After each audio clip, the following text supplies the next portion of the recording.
Ama naming mapagmahal na lumikha ng sangkalupaan at sanlibutan at ng mga kahangahangang kalikasan na dinadaluyan ng buhay ng iyong mga nilikha. Mapagkumbaba kaming sumasamong ipagkaloob mo na ipag-adya kami sa matinding init na bumabagabag sa mga tao ngayon, humahadlang sa mga gawain at nagdudulot ng panganib sa buhay at hanap buhay. Bumuhos nawa ang biyaya ng ulan upang tubigan ang aming mga bukid at mga nanunuyong lupa. Mapigil ang mapipintong krisis sa tubig at kuryente at pati rin ang aming mga uhaw sa tubig araw-araw. Sa hudyat ng iyong salita, sumusunod ang hangin at dagat.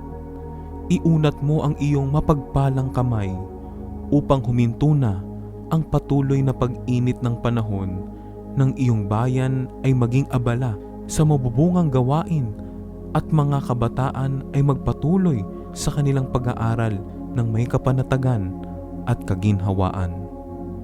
Diyos naming maawain at mapagbigay, imulat mo ang aming mga mata sa kayamanan at kagandahan ng iyong mga nilikha at hubugin mo kaming maging mapagmalasakit para sa kalikasan.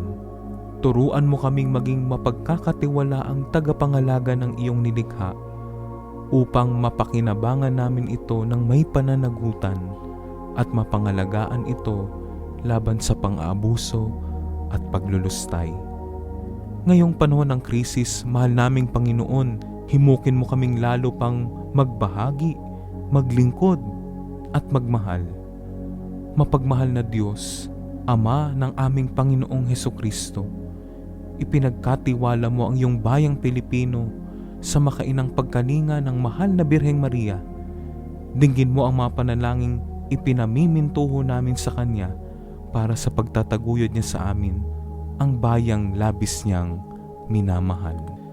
Hinihiling namin ito sa pamamagitan ng aming Panginoong Hesukristo na nabubuhay at naghahari kasama mo at ng Espiritu Santo magpasawalang hanggan.